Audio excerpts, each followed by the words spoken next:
નમસ્કાર વિદ્યાર્થી મિત્રો, લાસ્ટ વિડીયોમાં આપણે જોયું હતું કંપનીના પ્રકારો, જાહેર કંપની, ખાનગી કંપની અને એક વ્યક્તિ કંપનીનો અભ્યાસ કર્યો હતો. ત્યારબાદ આપણે જોયું હતું શેર મૂળનું વર્ગીકરણ. હવે આજના વિડીયોમાં આપણે જોવાનું છે આઈપીઓ. આઈપીઓ શબ્દ બધા લોકોએ સાંભળેલો હશે, જે શેર બજારમાં બહુ જ પ્રચલિત શબ્દ છે. IPO, initial public offer.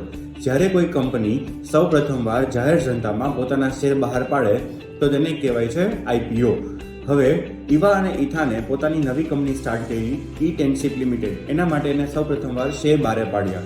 હવે એ લોકોને પ્રશ્ન થયો કે ભાઈ 90% કરતાં આપણા શેર ઓછા ભરાશે તો, જાહેર જનતામાં ઓછા સબસ્ક્રાઇબ થશે તો આપણા 90% કરતાં ઓછા શેર.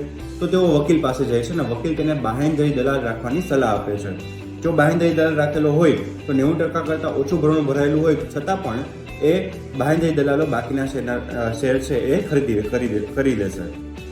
હવે એ લોકોને બીજો પ્રશ્ન થયો કે જો કદાચ આપણે બહાર પાડેલા શેર કરતાં વધારે નાણાં મળ્યા તો, વધારે શેર માટે અરજીઓ મળી તો વકીલે એને કીધું કે તો તમારે વધારાના નાણાં જેટલા મળ્યા છે તમારા અરજદારોને પરત કરી દેવા પડે, અને અથવા તો તમે પ્રમાણસર ફાળવણી પણ કરી શકો છો.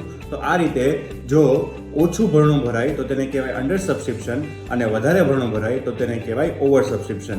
નેક્સ્ટ વિડીયોમાં આપણે આ જ ચેપ્ટરની આમનોંધ વિશે અભ્યાસ કરીશું. Thank you.